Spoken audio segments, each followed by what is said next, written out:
Afternoon, everyone, and welcome to this afternoon's webinar, Burn a Forest to the Ground, a fresh approach to rhetoric. So I'm Callum, I'm one of the partnership managers here at Ark Curriculum Plus, and I've got my colleague Michelin here with me as well. If you'd just like to introduce yourself there, Michelin. Hi everyone, I'm Michelin. I am the Senior Delivery Manager for English Mastery at Ark Curriculum Plus. So I oversee the training and delivery of the programme and support that we give to schools. So lovely for everyone to join us today.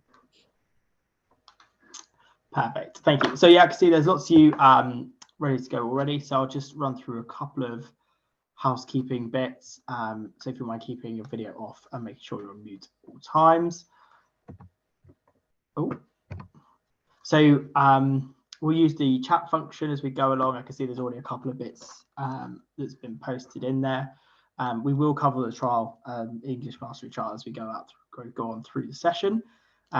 We will be sharing various bits in the chat as well for you guys to have a look at in terms of documents and materials that we use throughout our program. So, and if any of you have any issues or anything like that, not to worry, this session is being recorded, so we will be able to share this on our socials throughout, so after the session.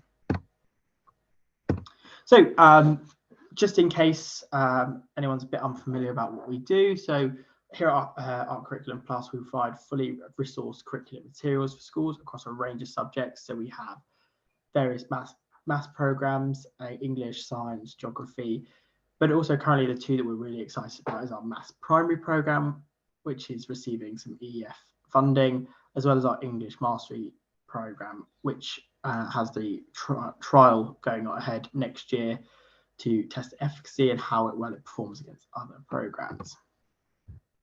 This is a quick overview of what's included within all of our programs. So there's various sort of classroom resources, subject and professional development videos, lots of assessments, and it's really designed so that you have the ability to sort of repurpose your teacher time and be able to sort of, with all the materials that are provided, just look at how best you can spend and get the best impact for your students. So as we sort of move forward, I will hand over to Michelin, who will start sharing for the program. Bear with me one moment. Thanks, Callum. So whilst I set up my screen, it'll be really quick. I can see there's quite a few of you already on the webinar joining us. Just introduce yourselves, put your name in the chat, tell us where you're joining from. I think someone from Mexico is joining us today, so welcome from Mexico. So if you do that, I will get my my screen ready and get everything up for you. So just bear with me.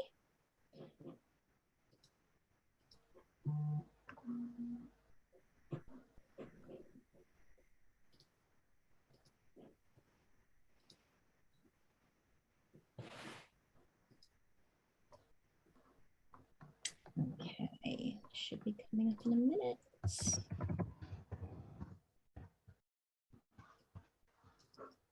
Oh. Callum, is there anything coming up on my screen at all?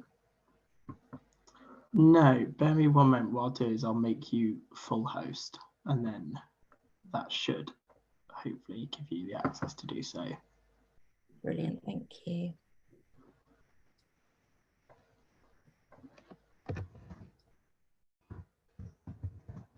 Okay, it doesn't seem to be coming up. Callum, do you mind sharing my slides if you've got a copy of them, if that's okay? Yeah, of course.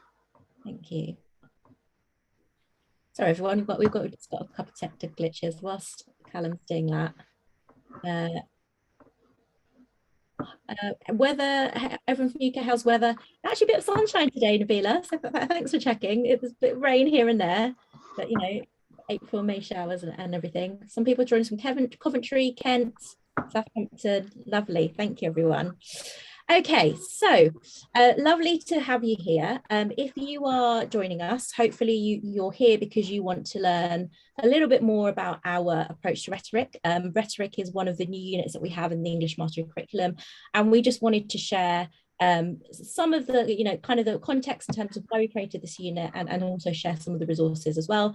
And then towards the end, we'll look at some information about the EF trial as well. So if we move on, to the next slide, please, Cam. So this is our agenda. So first of all, the importance of rhetoric itself. We're going to share some of the challenges of teaching rhetoric. So we're going to get a chance for you to put some thoughts in the chat as well. Like I said, share how we have put together our approach to English 2 rhetoric, and then we'll share some ideas about the EEF trial as well. Okay. So just a little bit of background information. I know Callum's already shared a little bit in terms of our programmes. So English Mastery is part of Ark Curriculum Plus, and basically Ark Curriculum Plus has been born out of the Ark network. So we're in many schools across the country, actually not even just the UK. We have, you can see there on the map where we're in Scotland, we're in parts of Ireland as well, and we support schools with their curriculum in not just English, but in other subjects as well. Now for English especially, if we look at the next slide, Callum, actually for all our programs, our mission really is this quotation that you see on the screen here. So our mission is to empower teachers and to make sure that every young person, regardless of their background and their subject knowledge, that they get all of the skills and all of the knowledge to allow them to succeed. And that ultimately is a mission of all of our programs. Okay, so why did we, what is English Mastery? Why did we create it in the first place? Well, some of you are probably already familiar with the Key Stage 3 report, Ofsted Key Stage 3 Wasted Years report. In Ark in particular, pass rates in Ark schools were good, but perhaps progress wasn't. And actually we were finding within the Ark network that lots of time in Key Stage 4 was actually making up for lost ground in Key Stage 3. All of the experienced teachers were perhaps deployed on GCSE classes, and Key Stage 3 was a bit of a wild west, really. It was kind of, a free-for-all, teaching whatever book you had maybe free in the stock cupboard, or whatever that, that Key Stage 3 decided they wanted to teach. So there was a real lack of clarity around progression, consistency, sequencing of the curriculum, and that's why English Mastery was created. So Ark schools came together. The program came from the Ark network. Ark network deals with lots of communities and students from disadvantaged backgrounds, lots of issues there, and we really wanted to make sure that the curriculum offer was right for those students. And that's basically just a little bit of background in terms of how our program came about. So today we are really focusing on, we really want to share, and we're really excited about our new unit, the rhetoric. So what I'm going to do first of all is I'm just going to put a poll in the chat feed. Second, let's see, Callum, have you got access to the polls at all? Not sure if there's a. There you go. I think I've just launched that for you in the chat. Amazing, thank you. So I've just put something in the chat just for everyone to engage with. Is if you already teach rhetoric as a perhaps separate unit, or it might be a little bit more integrated into some of your other units, but if you already teach rhetoric in your Key Stage 3 curriculum, and if you could just choose the option there, and then that should hopefully come up in the chat feed as well. Do let us know in the chat feed if that hasn't come up.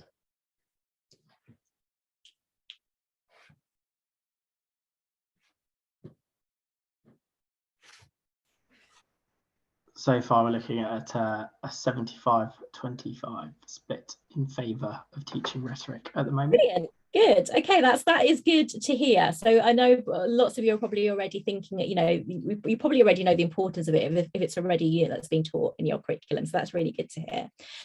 So let's think about then why rhetoric. So why did we decide to create a new rhetoric unit? So if we could move on, please, Callum. The next slide.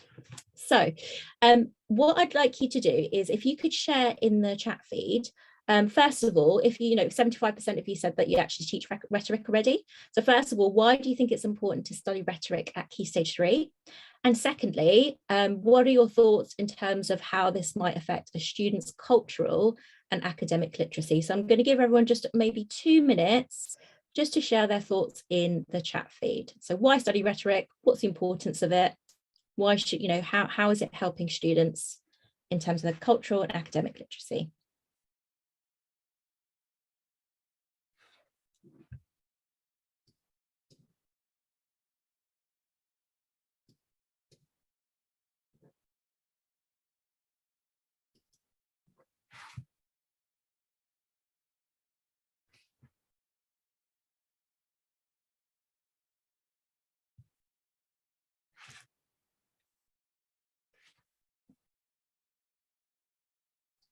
some great comments coming in already. I'm just going to share a couple of them.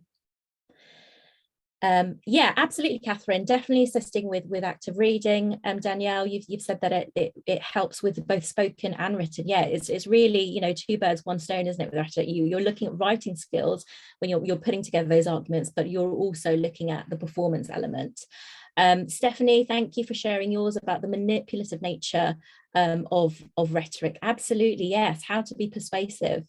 How, you know, the foundation of creating arguments.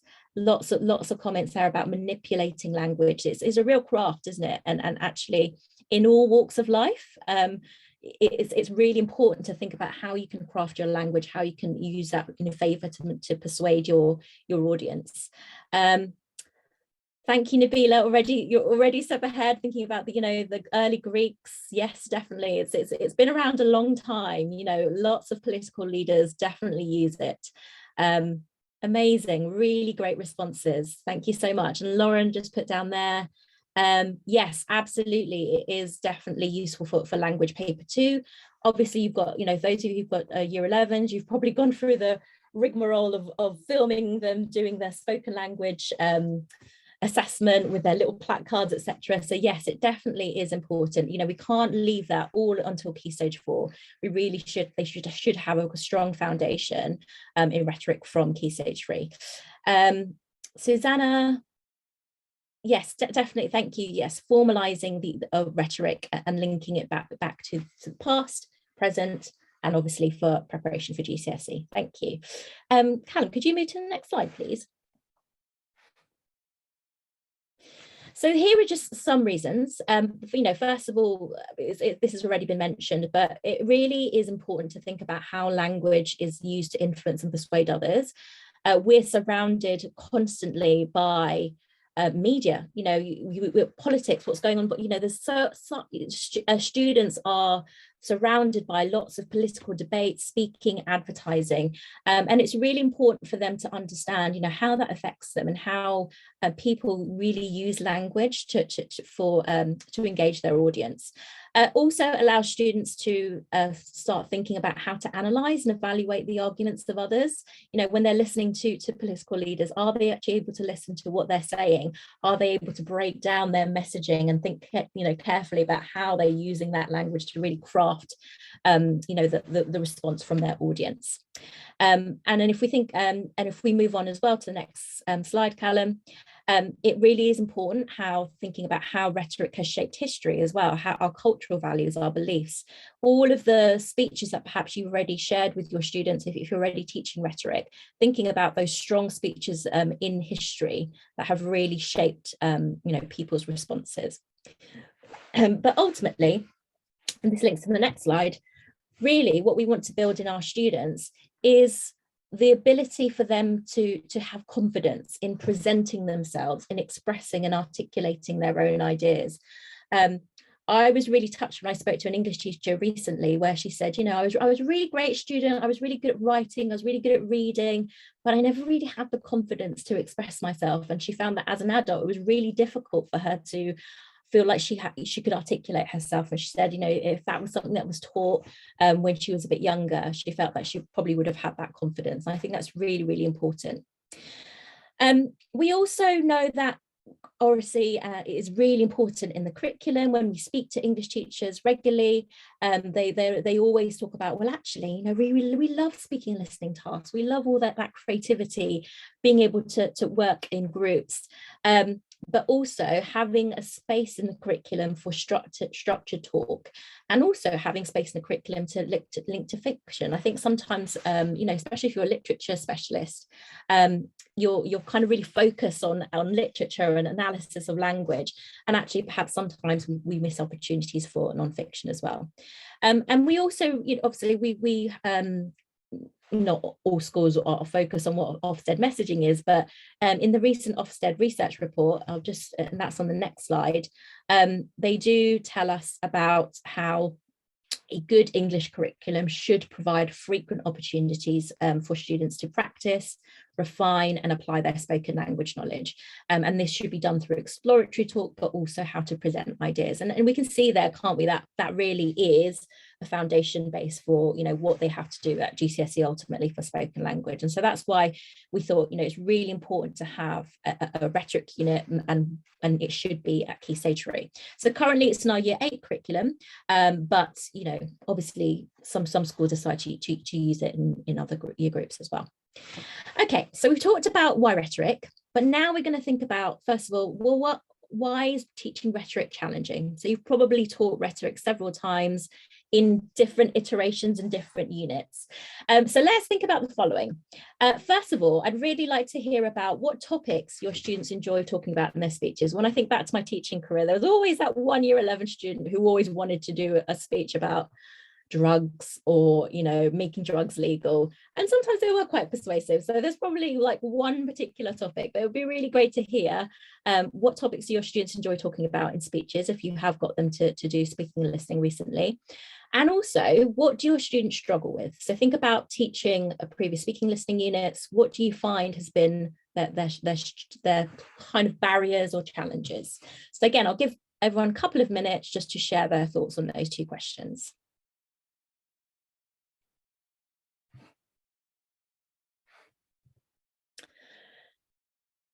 Yes, Bruce, there's always a speech about homework, isn't there? Definitely, a new environment. Oh, Maria, that's very current. Thank you. Thank you for that, sharing about artificial intelligence. Yes, there's definitely, even in our organization, we're talking about the, you know, pros and cons of AI. That's really great. Gaming. Yes, Hazel, that is a struggle, isn't it? Thinking about building up their confidence, especially in Year 11, when they're told, no, you're going to have to do this on your own in front of everyone. They kind of panic a little bit, don't they? So thank you for that.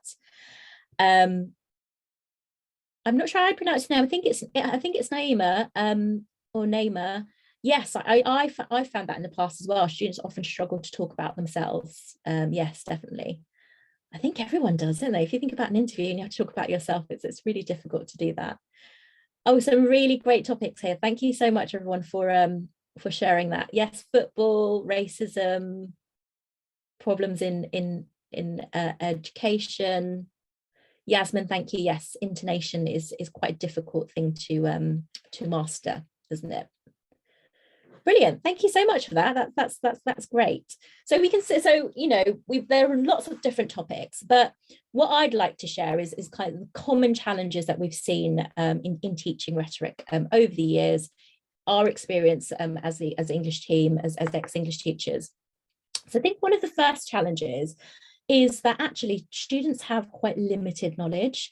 You know, if they've had no experience beyond their own and they don't read a lot, perhaps they don't really watch the news a lot, then actually what they actually know within their bubble can be quite small.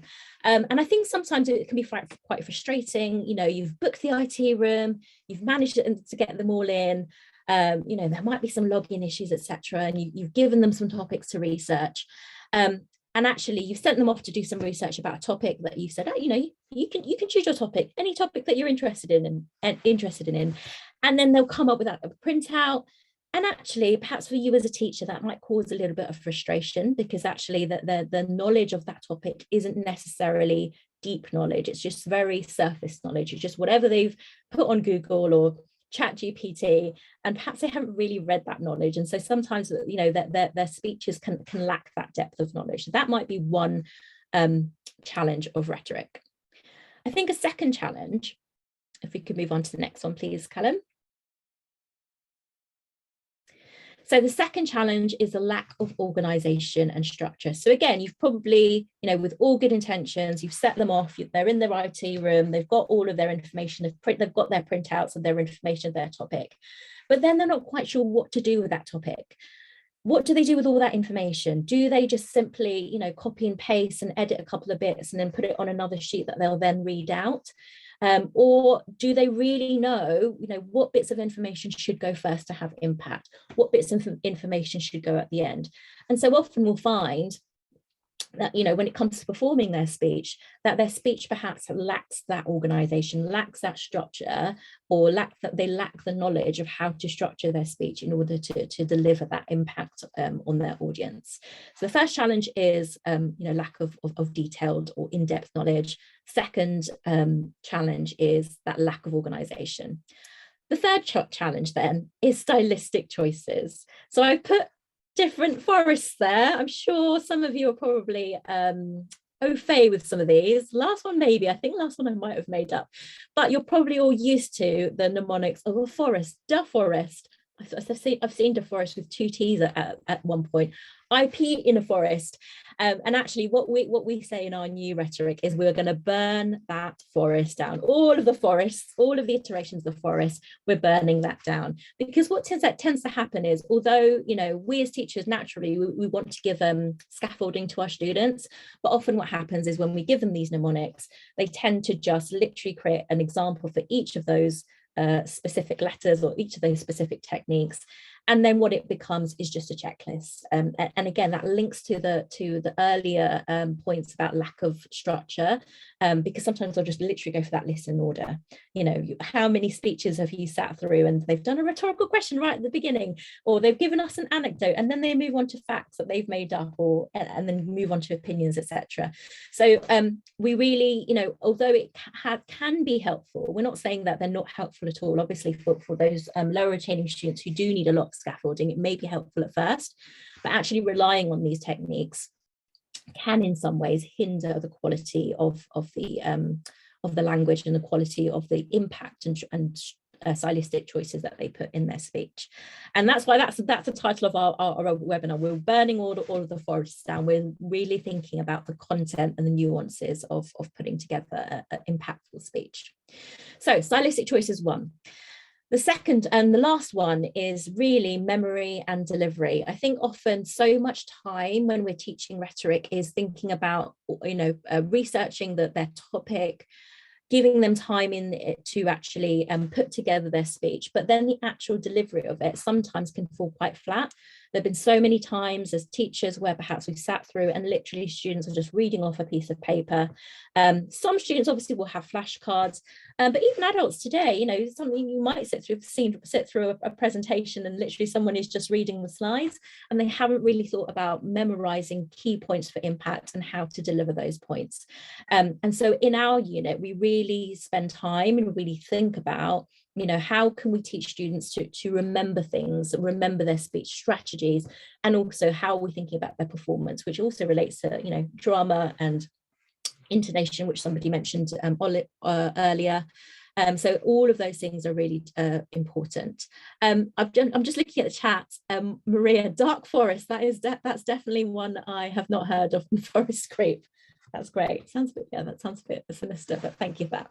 So those are the challenges. Hopefully you have you recognize a couple of those challenges, and you might, you know, feel that actually all of those challenges you've seen in your classroom. So those are the challenges. You know, we before we created this unit, we spoke to teachers and we wanted to find out what's difficult. How can we overcome these challenges? What do we need to do different about our approach to rhetoric? So that's the next thing we're going to talk about, our approach to rhetoric. So in our approach to rhetoric, we've thought about those challenges, and actually we've thought carefully about how we've structured our unit. So if we move on to the next slide, please, Callum. So before I go through how we put together our unit, I just wanted to share this definition of rhetoric. I'm just going to give you a minute just to have a look at that. I won't read it out for you.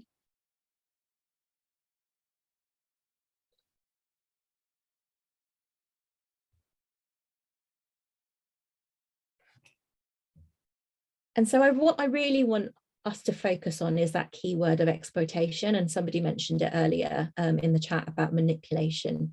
That's what the importance of rhetoric is. It's really knowing how to manipulate language and how to, you know, getting a deeper knowledge of those key techniques, but also knowledge of the content of the speech. Because otherwise, you know, you might have all these techniques, But if you don't have a deep knowledge of what you're trying to talk about and present, that's where it can become a bit difficult. So this is our, we've got it from the Oxford Dictionary, but that's what we really wanted to focus on in our unit, the exploitation of techniques. So in our unit, we created a unit that we recommend to be taught in Year 8. It is a spoken language first and foremost, although you can use some of the tasks as written tasks and you can mark it for writing. Our real focus is on oracy, and also our real focus is on the form and structure of putting together an impactful speech and the performance of it. There are 13 lessons, but obviously, once schools have that unit, they can plan and adapt it. Some schools have already said, actually, we're adding a couple more lessons because we really want to spend some time on the actual performance element of it. We suggest it be taught in summer 2. If you look at our curriculum map, you'll see that actually our oracy units come at the, we have oracy units at the end of summer 2, which is really nice. Some schools have decided they're not going to assess this unit at all. Instead, what they've decided to do is they're going to choose the best speaker from each Year 8 class, and then those best speakers perform at an assembly, and overall a winner is voted for in that assembly, which is really nice as well. So I know some schools are intending to use our rhetoric unit as a whole school oracy project as well. We do provide an assessment question, and the assessment mark scheme is really based on the GCSE spoken language criteria. So if you do join our programme, you'll be able to see what that criteria looks like. So on the next slide, I just wanted to share with you the actual assessment question for the end of our unit. So this is the question. So students are expected to write and perform a speech which challenges an injustice that they feel strongly about. Now, we have put this unit in Year 8 because if we think about our curriculum, we teach Oliver Twist in Year 7, and we talk about, the poor laws, how orphans are treated, child labour, etc., how women were treated. And then in Year 8, at the beginning of Summer 1, they learn about Animal Farm. And the reason we thought it would be great to put it in Year 8 is we thought, how fantastic would it be to draw on their experiences of injustice in texts that they've already studied. And we also focus on ethos, logos, pathos. Nabila, kudos. Well, kudos to them if they are able to include that in these things in their speech. So this is an example of the assessment. Like I said, some schools decide they want to mark the written element of it as well, but really the unit focuses on the performance and how they deliver that speech. Okay, so let's move on to the next slide. So I'm just going to talk through now the key features of our rhetoric unit. So we obviously spoke about the challenges. We know that knowledge is a difficult concept in terms of deep knowledge. And so here are some of the things that might be slightly different in terms of what we think is different in terms of our approach to rhetoric anyway. So the first thing we already mentioned is ethos, pathos, and logos. And we teach this explicitly and we in our literature unit. So like I mentioned, Animal Farm earlier, we also teach it in one of our Shakespeare texts, The Tempest. And we really recap that and teach that explicitly, each of these individual things in the rhetoric unit. But more importantly, we teach how actually they can't just be isolated. Actually, all of these things need to go together in order to really impact the audience. So that credibility, emotion, logic, all together. How does that all work together? We look at speeches from different speakers, and when we look specifically at how those speeches perhaps demonstrate examples of these of ethos, pathos, and logos. Okay, next thing. I'm not sure if any of you have read Sam Leith's book. It's great if you haven't. And actually in Sam Leith's book, he talks about the 5 parts of oratory. So this is trying to tackle the challenge that I mentioned earlier about how to actually structure and also how to memorize and deliver the speech. So we explicitly teach these 5 parts of oratory. So the first part is invention. So how do you actually think about your ideas. How do you put your ideas of what you want to talk about, your actual topic together? What's the best way to have a really deep understanding and a deep knowledge of the topic that you really want to talk about? So if they're, if they're talking about their injustice, what's really important to them? What are the steps now that they need to do or follow in order to make sure that what they really strongly feel about this injustice is present in their speech? Which then links onto the second stage of arrangement. Okay, what's the best way? How do we arrange those ideas? What's the best, how do we start? How do we put all your ideas on one page? What's the next step of putting those in a logical sequence? And then once those things are sorted, then we move on to style. Okay, you know what you're going to say. You know how you're going to order what you want to say. Now let's think about, adding all the decoration to get that kudos. We've taught you about ethos, pathos, logos. How can we put that in your speech? But also, think about other speeches that we've listened to or that we've looked at in this unit. How can you add or adapt that style and put that in your speech as well? And then the last two steps are, again, like giving them real strategies of how to memorize their speech. What's the best way to remember the key messages of your speech, and how are you going to deliver those?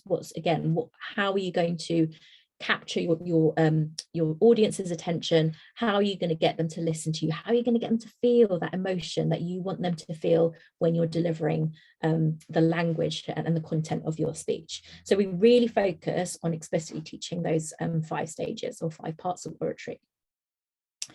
And then the next thing that is different about our units, if we can move on, Callum, thank you, is our knowledge-rich approach to the rhetoric unit. So all of our curriculum, all of the units in English Mastery are logically sequenced. They build on the prior knowledge of the unit that has been taught before. And I think sometimes when we teach a rhetoric unit, we can get really excited and we can just get random speeches that, really powerful, but not necessarily link them to prior knowledge. And that's what we really try and do in our unit, is we try and anchor their knowledge of ethos, pathos, and logos to other, key texts that they're studying. And that's where I mentioned, Animal Farm, for example, The Tempest. It can be easier for students to anchor their knowledge in key literature texts or key characters that they've really spent a long time getting to know. And we're really confident that approach will allow students to take that knowledge and also filter that into their long-term memory. Because sometimes I think when they get, and I think that's why students really struggle with their language paper 1, they're just given a random extract. They haven't read that extract before. And so for something to really transfer into the long term, we really want to do this in steps, and we really want to build on knowledge that they've already gained in previous units and in previous years. Okay. So you might be asking, well, okay, that sounds great. What are some of the speeches that you look at? So we really have looked at trying to make sure that we include a range of historical and current speakers, but also speakers who are more diverse. We've got some female speakers there. We've got speakers of colour, but also speakers who have really important messages as well in their speeches. Now, we don't limit our schools to just some of these examples here. We've definitely said this is a real opportunity for you to think about your school context as well, and think about your, the cohort of your students. If there's a particular issue that your cohort of students are really passionate about, then obviously cover that topic as well and find some examples. So it's a really nice way to definitely include some more diverse writers and speakers as well. So I just wanted to give you kind of a taster of some of the speeches that we look at within the unit.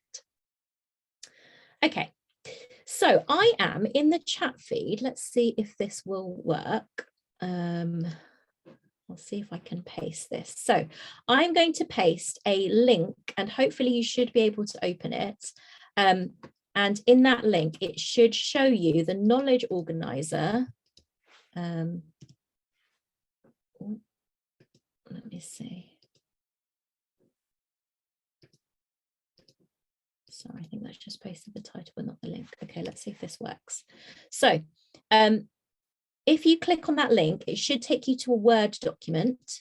And in that Word document, there will be a knowledge organizer that we give to our students for this unit.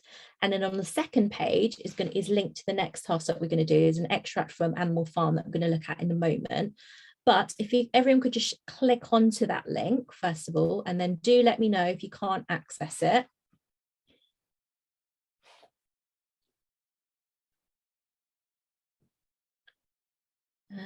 Oops. Okay, 1 second, let me see. Callum, I'm just going to send this message. It might just be because I'm not host Callum. I'm just going to send the link to you, Callum, in our other chat. Yeah, perfect. If you don't mind pasting that, that would be great.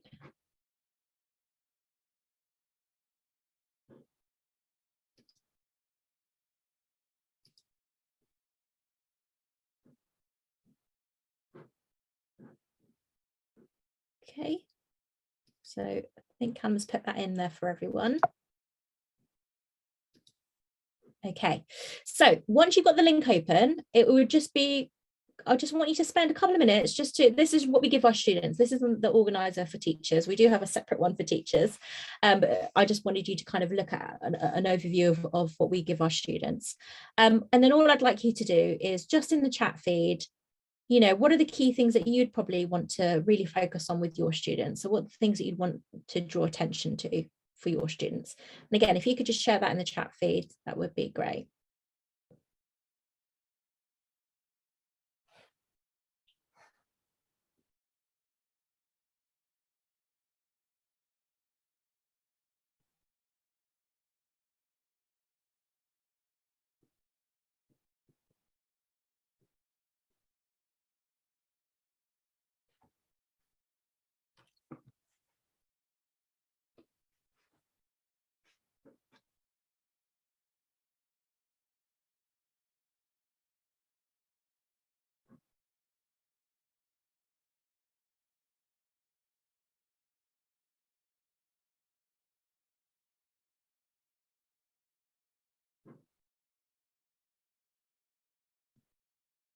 Thank you to some people who've already shared. Yes, Laura, thanks for that. Yes, you've put down paralinguistic features to encourage confidence, how to embed these features into features. Absolutely, yes. We want them to feel confident, don't we? You know, even when they leave the classroom, it's not just to pass their GCSEs. We really want them to know how to use these linguistic skills for when they leave us, and how it will affect their day-to-day jobs and whatever they want to do in the future. Effective orators. Thank you, Lauren. Yes, definitely. That's such lovely comments about, yes, definitely wanting to impact them beyond the school gates. That's such an important thing for us. Callum, could you move on to the next slide for us, please? Thank you, everyone. Do feel free to carry on sharing if you'd like to. Obviously, that's for you to keep. But yeah, these are key things that we hope you would want to look at. So yes, definitely thinking about ethos, pathos, and logos. But more importantly, you know, especially for pathos, it has to be an emotion that is a shared emotion for it to work. I think sometimes students just think that, oh, I just want them to build sympathy, you know, it's just a technique to create sympathy. But actually, it's about thinking about how do you create that shared emotion? And it's quite a difficult skill to master and craft. And hopefully, yes, sometimes we've mentioned this already, the impact of rhetorical language techniques and features of effective orators. And I'm just going to read Michael's last comment there, fluidity of techniques. Thank you. So we're going to look at actually one of the activities in the unit. And as I mentioned earlier, because our unit builds on prior knowledge, we assume that obviously that students have learnt Animal Farm. And if you haven't taught Animal Farm, I think it's probably in the zeitgeist and people have some reference to it. But just in case, because obviously we focus on a speech that we're going to look at in a moment. So in a moment, we're going to look at a speech. It should also be on that link that I sent you if you just sort of scroll down. So in a moment, we're going to look at a speech by one of the pigs in Animal Farm. And this pig is Napoleon. And he is the second in command. He's the minister of propaganda. And he basically, his role in the book is to take the central role of making announcements to the animals. So it's actually quite a good He's quite a good character to look at because he does quite a lot of speeches in the book or in the novel, and he's quite skilled at making speeches. And so we're going to look at that in a moment. So Callum, if you could just move on to the next slide, if that's okay. So you can see here, this is actually taken from one of our lesson slides. So you'll see that stage of, we talked about the 5 stages, and that first one is invention. And so actually for part of the invention phase, we're actually getting we're getting students to evoke ideas, think of ideas first of all, kind of like a brainstorming activity. And before, we can't assume that they can just create their own ideas from a blank piece of paper. So we want to give them some good models. So for this task, they're going to read the part of the speech again, and then, apologies, I just realized I said Napoleon, it's Squealer's speech. So let me just correct myself first of all, it's Squealer's speech. So then what they'll do, so there's kind of a turn and talk task first of all. How does the speech of Squealers make you feel as a reader? So what you're going to do in a second is, first of all, I'm going to give you a couple of minutes just to read the speech. You're on mute, so feel free to read it out aloud. This is a rhetoric unit, okay? So read it out aloud, how you would read it out to the class, with all the intonation, with all of the, enthusiasm that perhaps Squealer would have when reading this out to the animals. And then I'm going to get you to answer that question. How do you think Squealer's speech makes you feel as a reader? But also, can you see already where he starts to use ethos, pathos, and logos? So I'm going to give everyone a couple of minutes just to read that speech first of all. How does it make you feel? Share that in the chat. Can you see examples of ethos, pathos, and logos? What would you pick out if you were going to highlight some of those things with your students? So I'll give everyone a couple of minutes just for that. And again, share your thoughts in the chat.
Okay, thank you to Maria. I agree, there's definitely indignation there. Squealer is taking them for a ride. What fools these animals are. Thank you, Simon. Ethos, this has been proven by science. Logos, thank you for Philippe, use of rhetorical questions. And Maria, logos again, milk and apples contain substances necessary. Yes, science does sound convincing, yes. Big guilt trip, thank you, Hazel.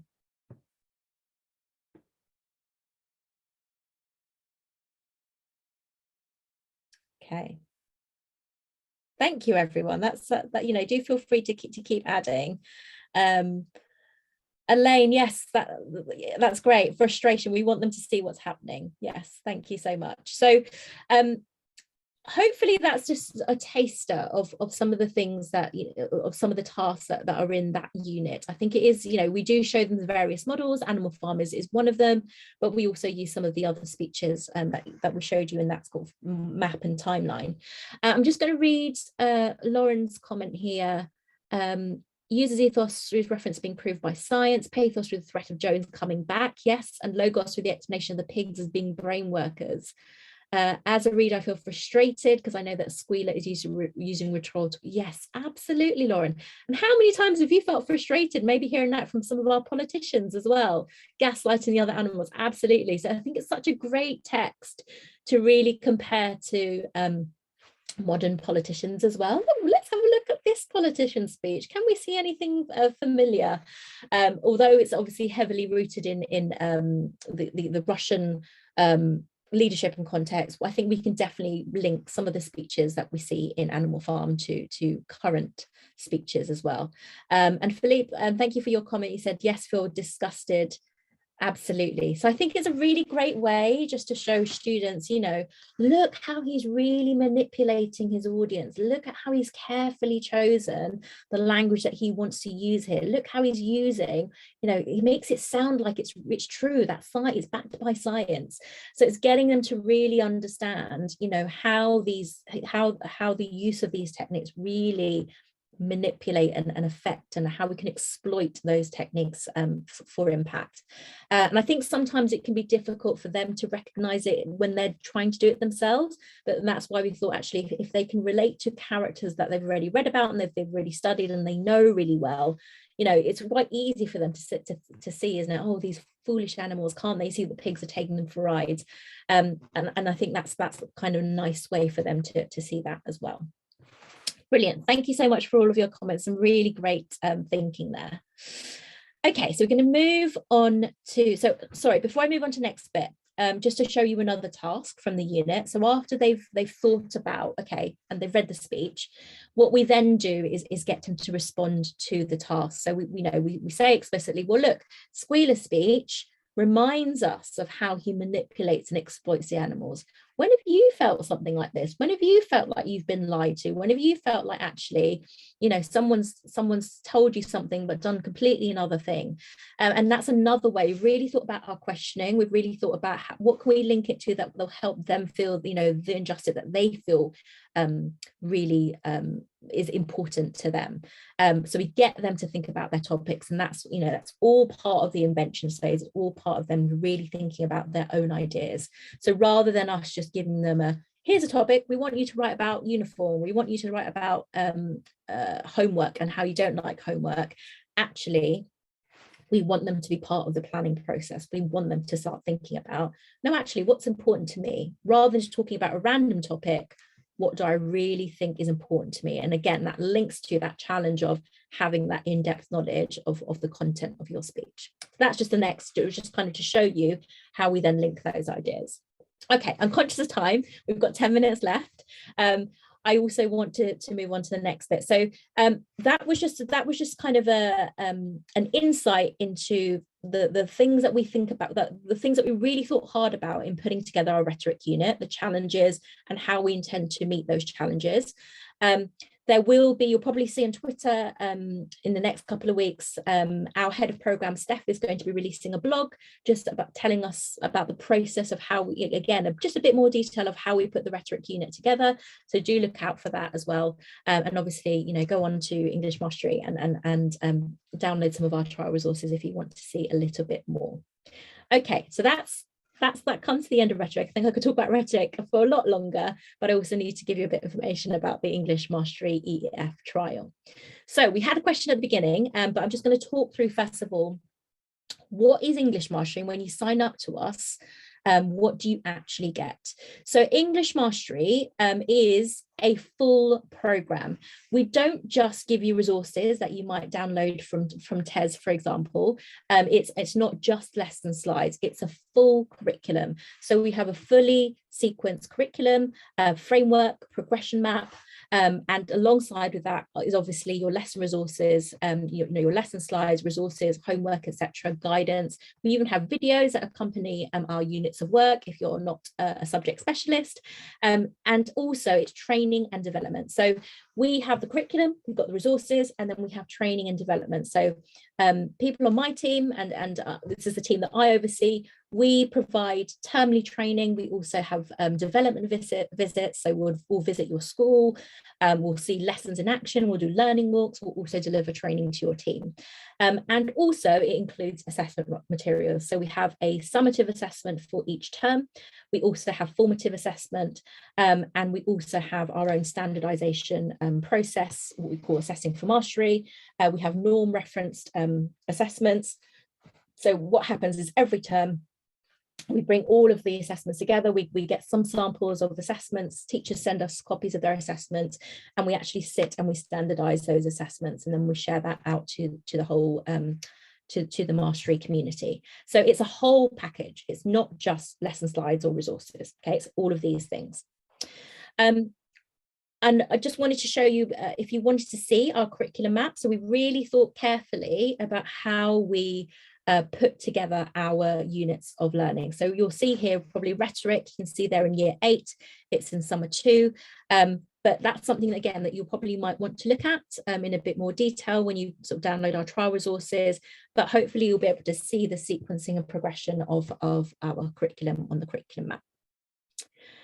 Okay, so what is the EEF trial? Well, this is actually the second time that we're doing the trial with the Education Endowment Foundation. So in 2019, we actually had our first trial, but unfortunately, you know, the whole world was rocked by COVID and lockdown. And so it wasn't possible to have a robust estimate of the impact of English mastery and pupil progress. We had lots of qualitative data through extensive interviews, but actually, you know, Education Endowment Foundation said, well, look, we've had some great qualitative data, let's just do it again properly, and this time we will look at the quantitative data as well, and that's why we've got another trial.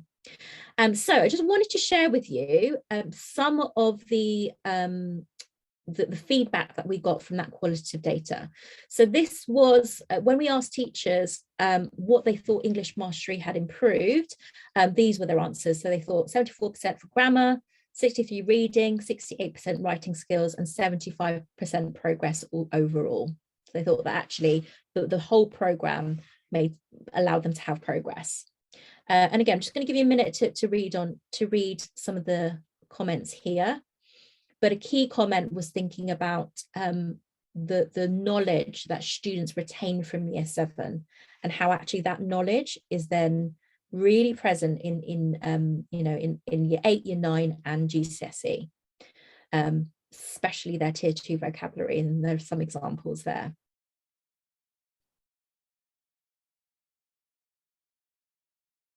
Okay, so we can move on. We then asked teachers what their opinions of the curriculum were. 89% of teachers who are in the trial thought actually the literary heritage strand, that's where our literature units, such sort of a twist, Sherlock Holmes, Jane Eyre, Small Island, they thought that actually that strand was effective. And then our other strand, which is our explicit grammar writing, 73% thought that was effective. And again, on the next slide, you'll see some comments there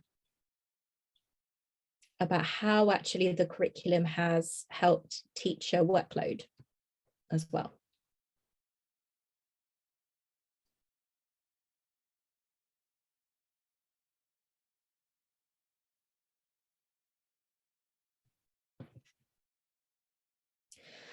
Okay, so 81% recommended with another school, and what was really great is, especially because, you know, we want to make sure all of our training is really relevant, 84% were really happy with the training and support they received from our programme. And again, on the next slide, just some comments here. So this was a bit of feedback in terms of what happens when we go in for a school visit, when we do those learning walks, when we deliver our training.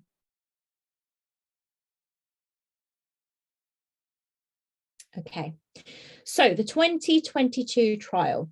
So basically the English Education Foundation are funding a 2-year randomized control trial. I'll explain what the process of that randomized control trial in a second.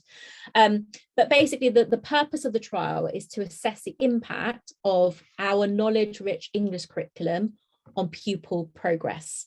and also looking at how a centralised curriculum can contribute to reducing teacher workload. Now, when you apply, essentially you get split into two groups. Either you get put in the treatment group, which means you get the programme, or you get the control group, which means you don't get the programme. Now, Sheffield Hallam University is on there just to let you know, because although the EEF are running the trial, they have to have independent evaluators, and it's Sheffield Hallam University that are evaluating all of the data and everything that happens with the trial. Okay, so let's have a look at the process of the actual trial itself if you do decide to apply. So the first thing is you apply for the trial, you put your name in the hat, and like I said earlier, you then either, and it literally is a randomization, so Sheffield Hallam literally put the names of the schools in their random generator, and some schools get assigned to the control group, some schools assigned to the treatment group. So if you're in the treatment group, you'll get full access to the mastery curriculum, in-person support, all of those things that I showed you in a previous slide in terms of all our training. You'll then have to implement English mastery with at least year 7. So you can sort of launch it in year 7 and then in year 8. Some schools do it both years, but yeah, we would ask you to at least launch it in year 7 first. And you have a heavily subsidised price of just having to pay £900 for the whole year. If you're in a control group, unfortunately, just means that you get the placebo, you don't get the English mastery resources, but as part of the trial, you do have to submit your data throughout the 2 years. And if you do submit your data, it just means that you receive a payment of £1,250 over the 2 years. So it's a bit of a win. Although you don't get the programme, you'll still get that money, and it means that you can spend that money on whatever you wish for your department, whether it's books or anything else. It's a bit of a shame that we don't get to work with you, but you do get that kind of money if you do submit your data. So that's the process of the randomization and what happens when you apply. Okay, so eligibility. In order to be part of the trial, unfortunately, you do have to be an English state school. So I know some of our colleagues on here from Mexico, sadly, we can't have you as part of the trial, but do get in contact if you want to be part of the programme. You also have to be a non-selective school. You have to have a year 7 cohort in 2023 and have a year 8 cohort in 2024. And also you need to have not delivered the English mastery programme in the past.